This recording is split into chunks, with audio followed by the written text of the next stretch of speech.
And welcome, Hoosier fans, to another episode of Doing the Work, the first show on the Back Home Network dedicated to covering Indiana women's basketball. This is our 117th episode recorded on the evening of Wednesday, May 8th. I am your host, Kathy Amos, joined tonight by my co-host, Jeff Marlow. And today we will be discussing all of the news that we've missed since the last episode where we've joined everybody, which is actually quite a bit. And we will also talk a little bit more about the Indiana women's 23-24 season, specifically talking about team and individual statistics and accomplishments. But before we dive into any of the fun details, we will start this show as we do every show, and that's with our Hoosier Proud banner moment. And Jeff and listeners, for me, I'm going to go to maybe one that's kind of obvious, but April 26th, Mackenzie Holmes got drafted by the Seattle Storm in the WNBA draft that day. And this was just a great accomplishment again for 2 years now in a row where we had somebody drafted. Of course, the previous year, we know Grace Berger got drafted and then now Mackenzie. But I think that says a lot about, hopefully Seattle's confidence in Mackenzie as a future player, because as we know as well that she had released earlier that before the draft, she was actually going to finally have knee surgery to get her knee fixed. And the fact that she still got drafted, even though probably less than maybe if she had not announced that or went ahead with that surgery, I think that was the right decision for her to do and will make her career longer. And it just says a lot too about Seattle Storm's ability to see talent, in my opinion. I think that this is a great way for them to build their future roster as well, because obviously she won't be playing for them this year. But really, it's a great testament as well to Mackenzie Holmes and her ability to just really persevere through everything that she did with her knee and continue on with her dream of playing professional basketball, which now she will hopefully be able to realize. So for me, that is our banner moment. And as always, our banner moment is brought to you by Home Field Apparel. They're the presenting sponsor of the Back Home Network, which includes Assembly Call and Crimson Cast. Home Field is constantly releasing new schools or updating their products for schools in their existing line. So you're bound to find something for you or anyone in your life that just loves great collegiate gear. Not only do you get great quality apparel, but you're supporting an Indiana-based business that has its roots in the Kelly School of Business. So go to homefieldapparel.com, and if it's your first time ordering, you can use our promo code HOME23 to get 15% off your entire order. Again, that website is homefieldapparel.com. The promo code is HOME23. We're one for the team.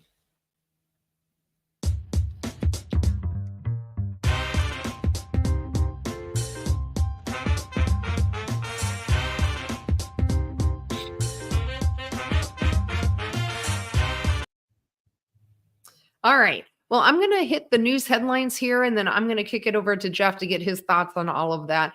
So I'm just going to quickly read down, Jeff. It's quite the list, so hopefully people can keep up because it has been about a month since we've been able to get on and do an episode of Doing the Work. But of course, Mackenzie Holmes drafted, as I mentioned in my banner moment, on April 26th by the Seattle Storm. Unfortunately, Sarah Scalia went undrafted, but I believe we can still keep an eye out for her. I don't believe her playing days are over. So we'll keep an eye out on what's going on with Sarah, and we'll provide updates as soon as we can.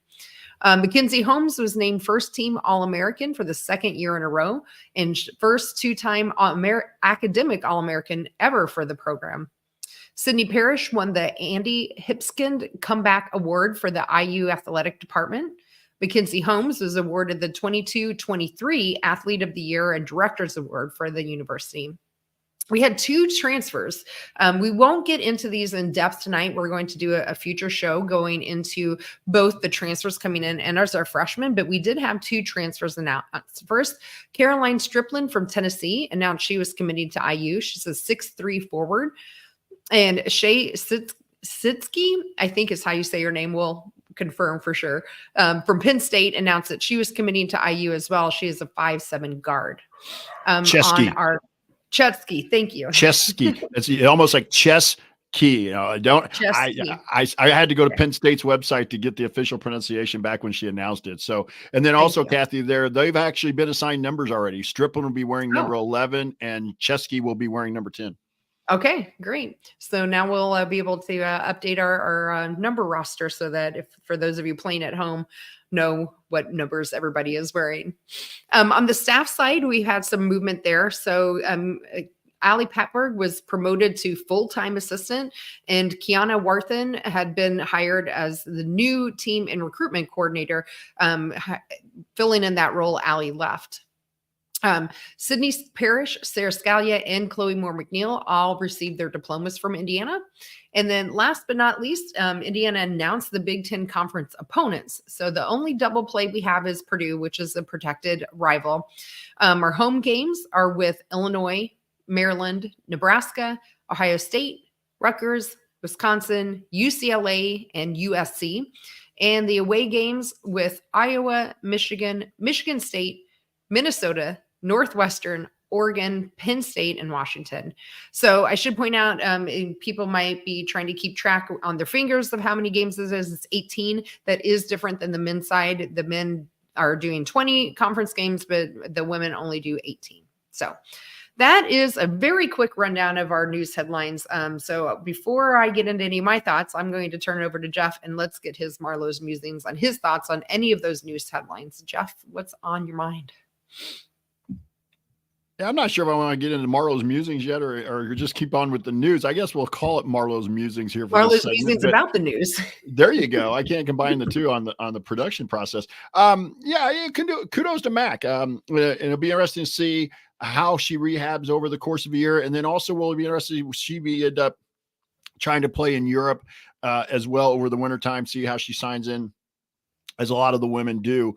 I thought it was also interesting if people have started paying a little bit more attention to the WNBA. The WNBA came out yesterday, I believe, and announced that all their teams would now be flying charter. That's right. And because they'd been flying commercial basically for, and commercially. So a little bit of the Caitlin Clark effect you're seeing here, and they're carrying it over, but it's also just the growth in the game. The game is growing, even though Caitlin Clark is helping that.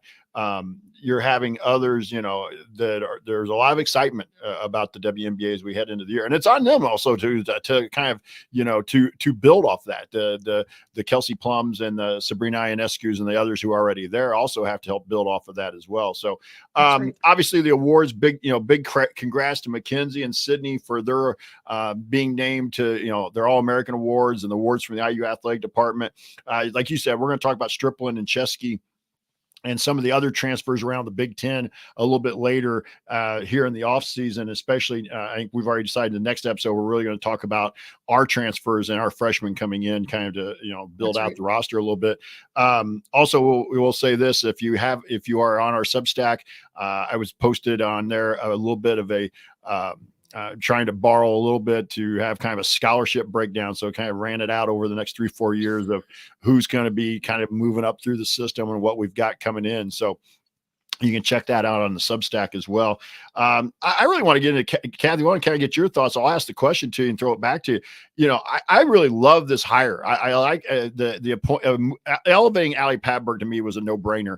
Right. I still get a little part of me in the back of my head that thinks that, 10 years down the line, she's the heir. She could very well be the heir apparent in 10, 12 years or whenever Coach Moore decides to hang it up. And then you bring back Kiana Worthen, who was, a former player for Coach Moore.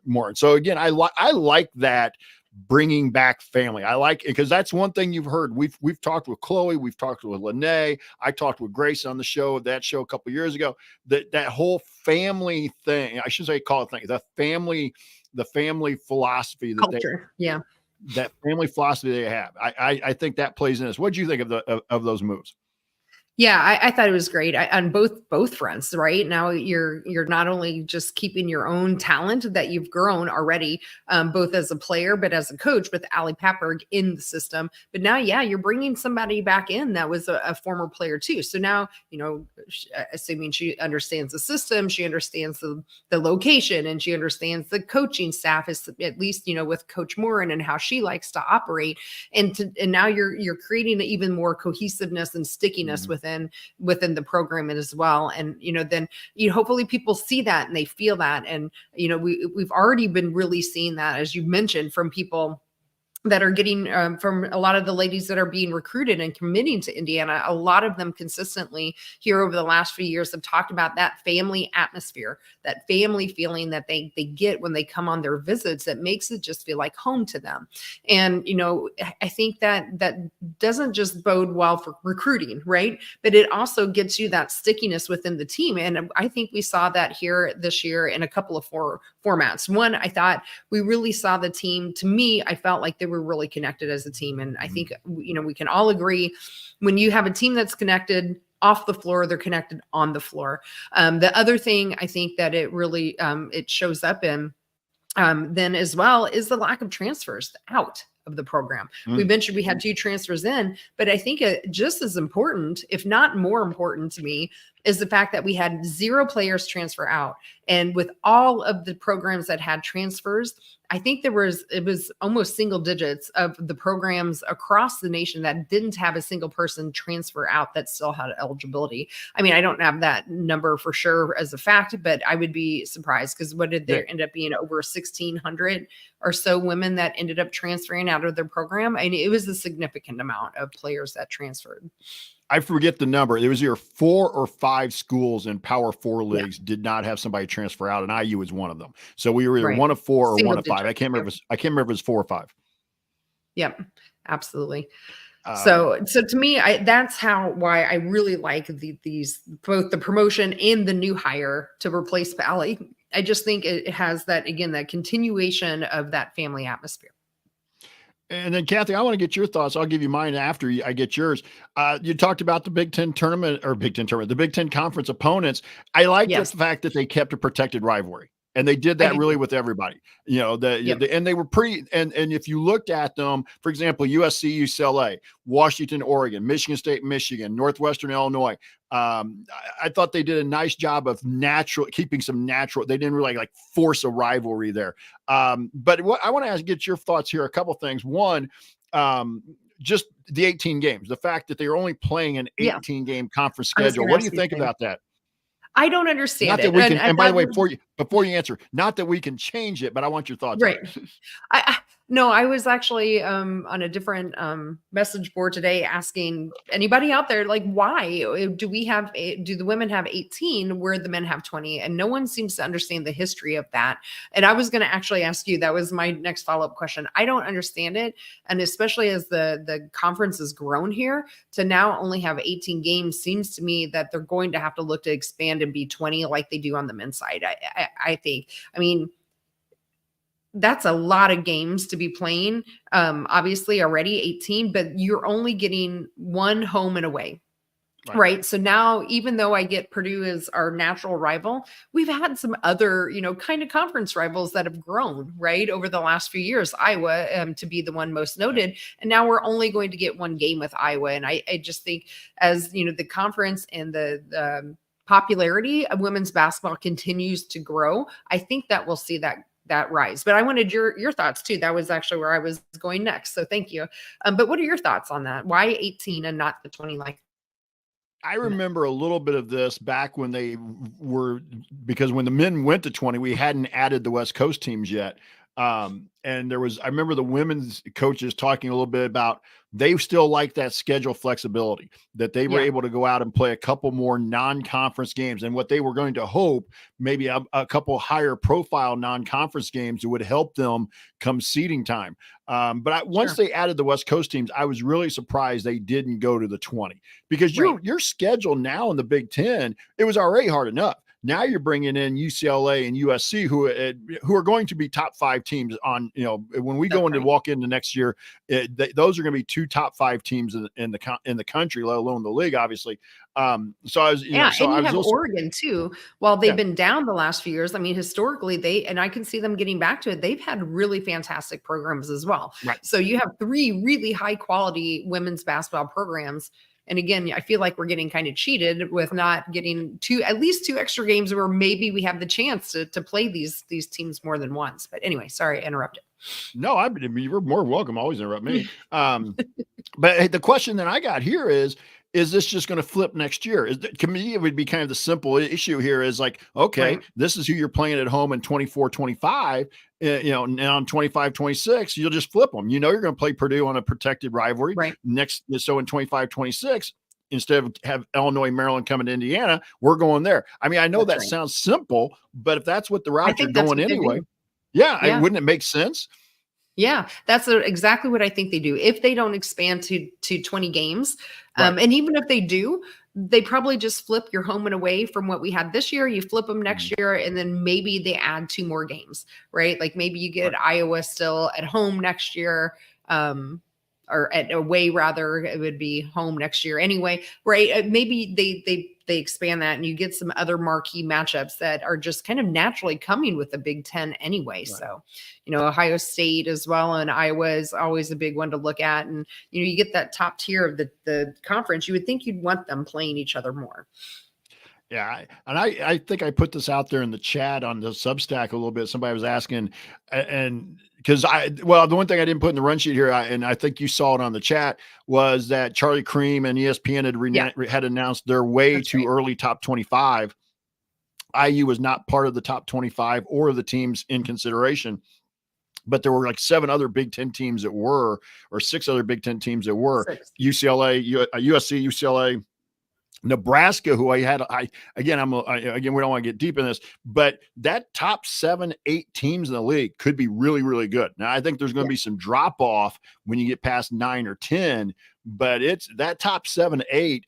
I put it in the chat. I'll get your thoughts a little bit about this. I think right now on paper, USC and UCLA are at the top of the league. They are the class of the league on paper.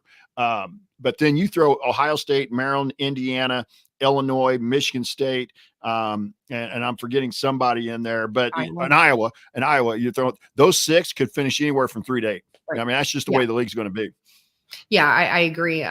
So back to, we didn't really touch on this, and it is way too early to start talking rankings, although the no-brainer to me was USC. I think they were ranked 2nd, and UCLA, I think, was around 5th in that too early ranking. Yeah, those both seem quite right to me. I think the conference is, again, we'll dive into this later as we get close to the season, as we, have all the dust settle for sure on comings and goings of transfers and such.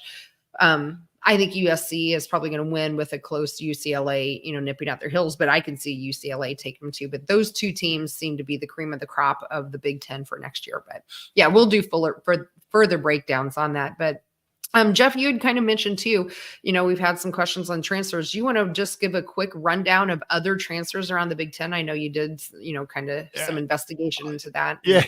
I'll save a little bit of the specifics, Kathy, but a couple of things, again, you got to remember UCLA and USC are coming into the league. So when you see transfers going there, that impacts now. I think there's still people, and I know it's hard to fathom, but officially, as far as basketball is concerned, they're in. They're part of the league now, so they're part of that discussion. I was really interested, and again, we'll break this down more about specifics. But Maryland's been very active. They've lost some to the portal, but they've also been very active in getting some pretty good talent back in. So there have been a few teams that have been really, really active in the portal. Among them UCLA and USC, but also especially Maryland. And I'll be interested to see what their roster looks like when we start breaking it down a little bit, because that's a program that had been dominating the Big Ten pretty much since they got here up until about 2021. And now Brenda Friese's teams have kind of, I won't say mid-pack, but they've fallen down to 4 or 5 in the league. And again, a lot of people would take that, on a consistent basis, but it'll be interesting to see if she can get them back into that mix of in the top 2 or 3 with what she's brought in. But I won't go into too many specifics. I let you have a good idea in the pregame, pre-show, the stuff that we're talking about. Just save some of that for a little bit later. But been a lot of significant transfers coming into the league. Yes, some have left, but there's some really good talent coming into the league, including the 2 we picked up. Yeah, I agree. The last comment I will make on transfers outside of the 2 for Indiana, the big surprise for me is the lack of transfers coming in for Iowa. Now, again, I haven't delved into how many freshmen they have coming in. I know they have some good, talented freshmen coming in, but they lost 5 rotational players. And as of right now, I think they only have 1 transfer coming in. Actually, ironically, Lucy Olson from Villanova, who we were also in the mix for as well. But as far as I know, that's the only transfer so far that is committed to them. That's the biggest surprise to me, is not so much the other teams that have gotten transfers, but the lack of transfers in that Iowa, I really expected them to hit the portal harder. And again, maybe they tried and they just didn't, or maybe they have a lot of freshmen coming in and they think that they'll be just fine. But I was surprised at that. Their recruiting has picked up at the high school level here over the last couple of years with that, with with Caitlin's, the emergence of Caitlin. But I agree with you, and everybody's going to focus on Caitlin Clark being gone. I get that, and I understand she's a big part. I'm more interested to see how they go about chemistry wise replacing a Kate Martin and a Gabby Marshall. Those are more of the ones, and Molly Davis. Those three who didn't get a lot of publicity. Those three who didn't get a lot of publicity, but were glue type kids. That's what I'll be interested in seeing with Iowa. That's right. Yeah. I mean, they're losing 4 of their 5 starters plus one of their bench rotation players. So that just seemed, again, that was my surprise. But okay, Jeff, maybe we should move along and talk about our season breakdown bit. Before I push you into it, did you have any other thoughts on any of the other news headlines you wanted to touch on real quick? No, it's getting to that point. School's over. I believe everything as far as officially school's done. Graduation has happened. I think Coach Morin usually gives them a couple of weeks here to kind of go do some things on their own. I will go back one thing for it was more not so much of the news thing. Real quick, you're doing the home field ad. If people haven't seen it, they have a new Indianapolis 500 collection that is out, and I guess it's really, really good. So if you're an Indianapolis 500 fan, check out some of Home Field Apparel's new stuff there as well.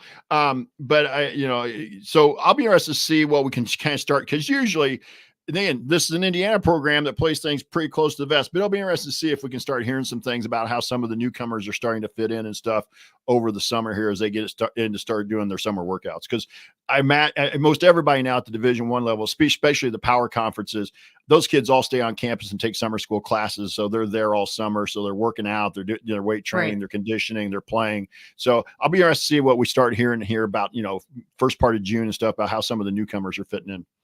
Yep, absolutely. Well, cool. Well, let's continue our season breakdown that we had started about a month ago. We expected to do this episode a couple weeks ago, and things got in the way. So, Jeff, let's first talk about maybe the individual records, and if you. I really haven't thought too much about how to do this, so I can just run down. Let's start with Mackenzie Holmes. I think that's probably the most obvious place to start. Excuse me. So Mackenzie became the all-time scoring leader on February 11th when we were playing Purdue. That was at home. She ended up finishing her career with 2,530 points, which is 166 points over Tyra Buss. She also has the most field goals made with 1,043, which is 204 over Rochelle Bostic. She's first in field goal percentage at 63.9%. First in number of wins at 123, second in block shots with 258. She was just 12 block shots out of first place, who is held by Casey Barnes. She's second in games played at 147, third in double doubles at 22nd. She's tied for third with points per game at 17.2, fourth in rebounding with 990, and tied for fourth in free throws attempted at 595 and fifth with them made at 434. She ended with a 72.9% free throw percentage over her career. So that was a mouthful. Which of those, Jeff, jump out to you that you want to kind of touch on about Mackenzie? Well, obviously, anytime you break a scoring record, that's going to be something that jumps out, because that's going to be number one all-time career scorer. It's going to be in the headline. It's going to be on the scroll of a screen. Kudos to Mac for that. To me, the number that really jumped, two things. One, individually, she shot 60. I'm going to round this up. She shot 64% for her career. Think about that number. That means she made over, I mean, that means she was making left, 6 shots, she was making 6 out a little over 6 out of 10 every time she shot the ball. I mean, that to me, that's mind boggling. And then the other's a team aspect, 123 wins. She graduates as the winningest player in Indiana history. I mean, so and I bet you if you asked her, Kathy, she'd be more proud of the wins and the Big Ten championship than she would any of the individual accolades. That's right. Yeah. And when I didn't put on this list either was she was on the Elite 8 team. She had 2 Sweet 16 appearances as well, a Big Ten conference championship and a number 1 seed her second to last year. Just there's so many things that, that we love about Mackenzie. I don't think we were ever unranked in the entire 5 years that she was on the team. So absolutely a generational player for us. The fact that we were able to cover her on our podcast for 3 years and really get to know her. We got to talk with her dad as well. Yes, Who's just a great gentleman. It was nice to meet Lenny and get to talk with him too. It just overall, I think the whole story for me just really makes me very happy and excited to see what she's going to be able to do with Seattle. Anything else on Mackenzie, or do you want to switch over to Sarah? Well, before we move on from Mac, I want to say this. Yeah. It'll be interesting to see how Terry Morin's recruiting of post players goes from here. Because if Mac can have a halfway decent career, whether it's in Europe or even in the WNBA, hopefully in the WNBA, she was an All-American. She put, so will that be something? Will they be able to use shouldn't be the word I use. Will she be an asset for them to be able to be like, hey, we're trying to recruit this kid, and she's similar to the kind of player you were. Could you give her a call? Could you, right. Would you be willing to talk with her? And will younger post players who grew up watching Mac over the last 4 or 5 years, maybe they were or were not Indiana fans, will that help Terry Morin when she goes out to recruit and be like, hey, we envision you being similar to the Mackenzie Holmes that we had for 5 years. So I'd be interested to see how that plays out in the recruiting. Yeah, I mean, as much as Mackenzie publicly voiced her love of Indiana, I would fully expect that they will utilize that to their full extent. She's got such a great personality, at least from what we saw of her in her press conferences and videos and things of that nature, and her interaction with the fans. And I just can't imagine they wouldn't use that to their advantage in trying to recruit folks and utilize it for it. Absolutely. And I got a feeling to a certain degree, Wiseman was, not maybe totally sold with that in terms of being, coming in and being Mac, but especially if it works out for Lily Meister. I think that's why, again, we're trying not to get too deep, but if Lily has a solid couple years as a starter, then you're starting to show that you can kind of, this is what, we can do. We can put people into the league, get people to this status. If you come here, we'll help you with that. So it'll be interesting to see how that position gets recruited over the next few years. Yeah, absolutely. All right, Jeff, well, let's go ahead and move on to Sarah. So Sarah Scalia, as we know, came to us via Minnesota and played for us for 2 years. For her this year, she broke the season record for most three-pointers made with 103. She actually ended up 4 away from tying the all-time program, both men and women, 4 away from tying Steve Alford as well. At Indiana, for her career, she actually in 2 years ended up making 156 3-pointers, which ended up 10th on the list. To do that in 2 years, I thought was just crazy as well. And in terms of 3-point field goal percentage, she is currently first at 39.5. And no one is going to be shocked at this. She is first right now in free throw percentage at 90.3%. So absolutely just great numbers for her for the 2 years, especially 10th place in just 2 years and 3-pointers made. Just, we knew she made a lot, but I think that really drives home how much she really did. In terms of her overall career, she was just shy of being a 2,000 point career person. She was at 1,981. And total, she made 370 3-pointers. She played in 144 games, and she finished her career at a 38.7 3-point field goal percentage, which, we talked about Mackenzie's 69% for overall field goal percentage. 38.7% from 3-point land is also just a fantastic accomplishment for Sarah. But what kind of thoughts do you have on Sarah and her career with both Indiana and just overall as a great Big Ten player? Well, I mean, she obviously had kind of almost 2-part career. She had her 2 years, 3 years at Minnesota. I think she missed a good chunk of her sophomore year at Minnesota, if I recall right, with an injury. Then that junior year, she came in and Kathy, remind me, didn't she end up with like 30 some points at Assembly Hall that yes, on a night like against that. us? She lit us and up. I think everybody right there was going, hey, if there's any way we could get that kid, get her, get her. And then she maybe kind of struggled, and maybe, I don't want to say pressure got to her, but I think trying to step into a different role where she had been the main person at That's Minnesota, the main focus, the main score. She was stepping into a situation where Grace Berger was still here.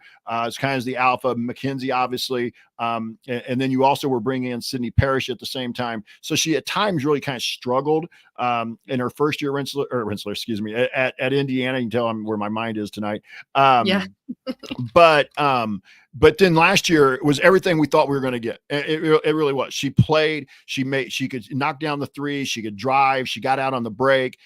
She provided a spark in terms of just, she had that intensity. She gets the crowd into a game. And I've always believed that. I always believe that kids who can hit threes or players that can hit threes are there's just a way to get the crowd into a game. You see it with Sydney Parrish once in a while, or on times when Sydney will hit a big three and the whole crowd just reacts. And you see it on the men's side too. So, that ability to knock down threes is such a momentum swinger in games, and especially tight games, or in a game where you're trying to make a run to get back into it, So Sarah really provided a lot of fantastic moments for us, especially last year, from that standpoint.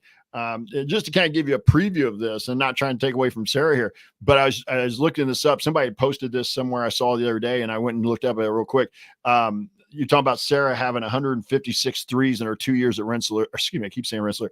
156 threes at IU. Shea Chesky has like 138 in her first 2 years at Penn State. If that, that's what we're getting, we're going to see a lot of the similar things that Sarah brought to us. And that was one thing that we really felt like we missed, in that Elite Eight run. I remember you and I coming on here after the Elite run, and we started the show the year after that and talking about we desperately needed better 3-point shooting. And that's what Sarah Scalia was brought in, and Sydney Parrish, but Sarah showed last year what she's capable of. Yeah, absolutely. You're talking about her ability to make a 3-pointer and get the crowd going. We saw a lot of her personality that, she was usually pretty reserved, most of the time until very late in this last season. It really came out in that Iowa game where the first time ever she gets a technical called against her. And I don't think, we'll forget about that for a long time, but she was really getting fired up. And, from that point on, you could just really see her emotion being let go publicly. And I think that just also endeared her even more to all of the fans. So overall, just really appreciate the 2 years from Sarah, and just a great player and a great addition to the program. And she went undrafted, Kathy. You talked about that a little bit, that she went undrafted. And I tried looking today and I could not find anywhere where she was even in a camp with a WNBA team. And if I'm wrong in that, somebody please post it in the Workaholics. But I Googled and I could not find any evidence that she was in a WNBA camp, which totally blows my mind. But if she wants to, I could see her having an outstanding career overseas.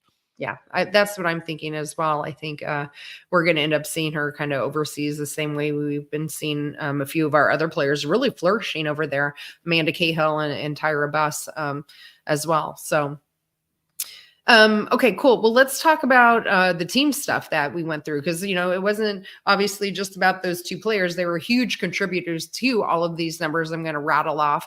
But let's talk about what the team accomplished this year, because it was also fantastic. So they ended up first in field goal percentage as a team, 50.4, which also ended up being first in the country. And these are all-time numbers as a team. So again, of Indiana teams, they were first in 3-pointers made at 268. They were first in 3-point field goal percentage at just under 40%, 39.6%. That also was first in the country at the end of the season. They had the most assists of any team at 591. Second in points per game at 79.8. Second in field goals made at 941. Third in blocks at 139. Fourth in points scored at 2,554. Jeff, I'm going to talk about one number on here in particular that jumped out to me as actually a surprise, that it just seemed kind of quiet, which was third in blocks. We never really seemed to talk about it until maybe, I think, late into the tournament, about how many blocks the team was getting. So that was like a sneaky statistic that we didn't talk about a whole lot, but that was a surprise. But what of that list as team stats jumped out for you? To me, it's the shooting. I mean, it just shows you how good when this team now, and you look at those numbers, Kathy, there were about 3 games, Iowa, Stanford, and to a certain degree, the Michigan game, where we didn't shoot in the Big Ten tournament. We didn't shoot very well. at least for a big chunk of it. And yet we still led the country in field goal percentage and 3-point field goal percentage. I mean, when this team was on, it could shoot the ball very well and it could put up a lot of points, which in contrast, you kind of think about it this way too. But, and I'm not sure Coach Morin really made a lot of peace with it through the year, but I think maybe they sacrificed just a little bit on the defensive end this year to get more scoring and more shooting on the floor, which I think probably it was, I'm not sure Coach Morin was willing to admit that, but this was a team that you felt like if they could get to 75 points, they were going to win because you knew darn well they weren't going to give up much more than 68 or 69. Now, in the past, there have been times where you're like, if we could just get to 65, we know we'll hold somebody to 60. This year was a little different. What did you think? Yeah, I felt the same way. It did feel like maybe we went a step backwards in defense, but not even that much. It was maybe a little bit, but it points out too how much the previous year's team was just an elite defensive team as well. If we felt last year was, a step, quote unquote backwards, which I think again, like, really hammers home why I was surprised to see that was our third in blocks as a team in program history. So, the fact that they really they got together early and they stayed together for the most part. The only surprising thing, like we talked about on our postseason recap last time, was just the losses. A couple of them were just kind of blowout losses that you wouldn't have expected from this team, that you didn't see before. Otherwise, this team was really built to score for sure. 79.5 points per game, just shy of 80 points per game is just really a phenomenal accomplishment. And Kathy, I'll go back to the blocks. So, and I think we always focused more on Mac, maybe Lily a little bit, but this was a team that piled up blocks. I think if we went back, you would find that it was almost by committee. I'll bet you go back and find that Sydney Parrish would have about a block, maybe not quite a block per game, but a block. Sarah Scalia had a block. Chloe Moore McNeil might have had a block. I mean, so it was really almost by committee that they were putting up the team numbers as far as the blocks. Yeah, which might have been why it felt so kind of under the radar and quiet to us. Yeah. But overall, just some great numbers again that the team as a whole were able to put up. Any other overarching thoughts of either team or individual stats? I know we didn't cover any of the other players. We will talk about the other players that are returning when we kind of delve into, the breakdown of the team later in the season. We always do that where we talk about, who's coming back and what they contributed. And then we'll talk about what we're expecting. So we're really concentrating on just kind of what left, but anything else, Jeff, that jumps to your mind that you want to talk on this before we wrap it up? Well, just remember, you're losing an All-American. You're losing one of the best 3-point shooters in the history of the program. So you might take a little bit of a step back in some of those numbers next year. You may not lead the country in field goal percentage. You may not lead in 3-point field, but this team could still be pretty good. I mean, again, how they bond over the summer, how some of the newcomers come in and fill in certain roles. But obviously there's a big glaring hole that we're all hoping Lily can play and take that, to the, kind of hold that spot and do what Mac did. Because again, it's also going to be unfair to Lily to expect Lily to go out and average 19 a game and 8 rebounds. Right. But is Lily capable, from what we've seen, of going out and getting you 13, 14, and 6? By all means. And so even though you may see some of the numbers drop, this team still has got a lot of good quality pieces to it that I have the utmost confidence the staff will be able to put in good positions. But just remember, this was a heck of a year in terms of, and also with this, Kathy, we didn't put this in here. This team played South Carolina tougher than anybody else in the tournament. That's right. And got behind. I mean, there was a point there probably in the late second quarter, third quarter, where everybody was going, what is he talking about? But they made that run. They didn't give up. Dawn Staley said it afterwards that she knew Terry's team wasn't going to give up and that she was not surprised. And she felt all along that Indiana was going to be a tough game. And you look back at the tournament, Indiana was the closest in terms of margin to them of anybody, including Iowa. Absolutely. Yeah, they're the only team to lose by single digits to South Carolina. Only one. In that game, and I was in Spain at the time, but I remember seeing the highlight, if they could get one more stop, they were on the run. They just couldn't get the one more stop. If I remember right, it was Cardoso who hit a big shot that kind of kind of stemmed the momentum right there at the end. But, imagine the shock on everybody's faces it would have been if Indiana had pulled that off down after being down 20-something. That's right. Absolutely. Well, good, Jeff. Well, why don't we go ahead and move on to some final thoughts? Why don't you go first, and then I'll give mine, and then we'll talk about what's up next. I kind of hit it already, Kathy, with this. We're just talking about the fact that, we may numbers wise take a little bit of a step back, but, final thoughts here. First of all, I do want to say this before I get to my final thoughts. You mentioned Tyra Buss. Congratulations to her and her husband, Brad Davison. They announced on Twitter that they are going to be expecting a baby in November. I put this out in the thread and kind of hinted at maybe a future Hoosier, because it was linked to Brad's ex account. And I think some people who responded, because I got like, I'll be a Badger. I'm not sure they quite realized who the mom was going to be. Sure. So, but you know how that'll work. If it's a boy, it'll end up being at IU. If it's a girl, probably end up at Wisconsin, for some similar, something like that. But so congratulations. We didn't have that in the news, but congratulations to them on the expecting of their first child. But I said this, already. You're talking about when you talk about the Mount Rushmore of women's basketball, and Mac's on there. And then you talk about Sarah Scalia and what she did in the 2 years. You almost wish you could have had her for a full career at Indiana to see what kind of numbers she could have put up alongside of Mac, and just how much better they might have been had they gotten to play another year or two together, where they had a little bit more, they were almost, because that was the way we always felt about Grace and Mac, that there was just, they knew what each other were going to do. And I think if you could have got that with Sarah for, an extra year or so, you would have felt that same way. But you're talking about two of the best players to come through this program. And when we're talking about this, it's hard. You start making a list. Who are the best players in the Terry Morin era?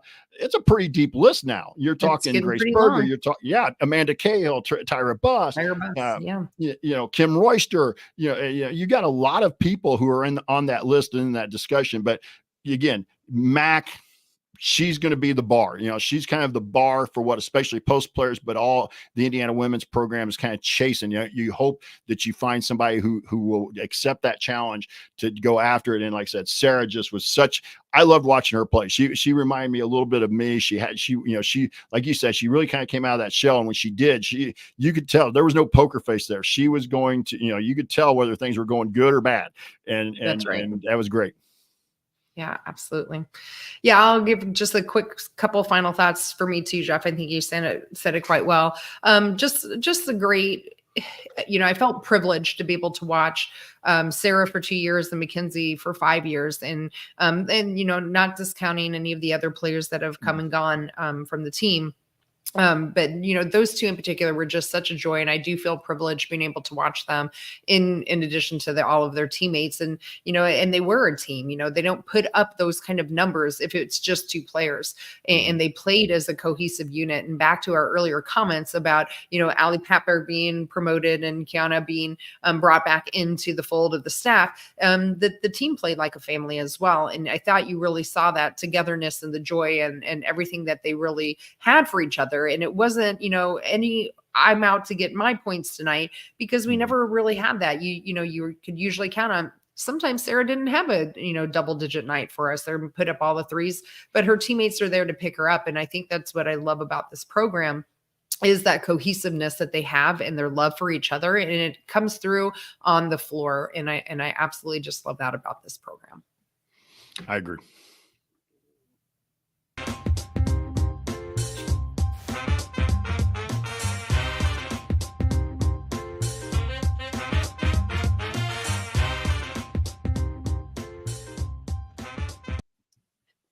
All right. Well, that will wrap up our show for tonight, but we will do our best to come back here with you guys on in 2 weeks. We are planning to return on Wednesday, May 22nd.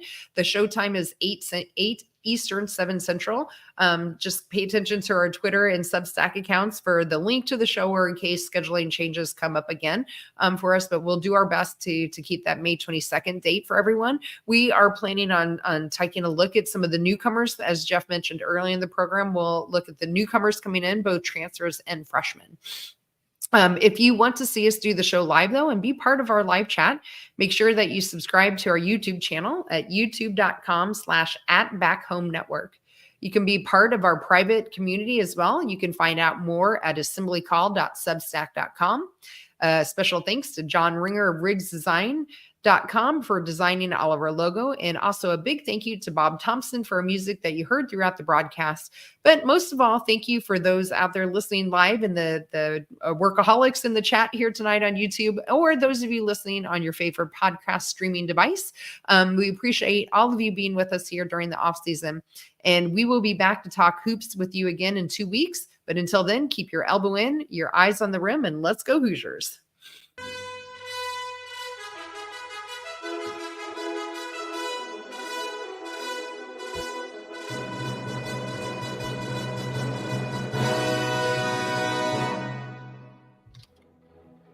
All right. Good show. Good job. Nice. Look at us. We're right at 45 minutes too. I know. What's wrong with us? I don't know. Well, here we can keep blabbering on and get to an hour. No, good. I mean, I think, Jeff, we're going to have a lot to cover this off season with all of the new teams coming in. And, we usually only highlight 4 teams of the Big Ten. I think that we're going to probably have to expand that. We could talk about, USC and UCLA for a long time, but there are a lot of moving pieces in the Big Ten, not just of the teams that you expect to see at the top with the 4 new teams coming in, but you have a lot of other teams that are making big moves and splashes in the transfer and recruiting areas. So I think it's going to be a pretty interesting offseason as we start delving into all of these other rosters. So it'll be fun to look at our newcomers coming in next show, though. I totally agree. So we'll talk to everybody in a couple of weeks. Yep, absolutely. Good night, everybody. Good night, everybody.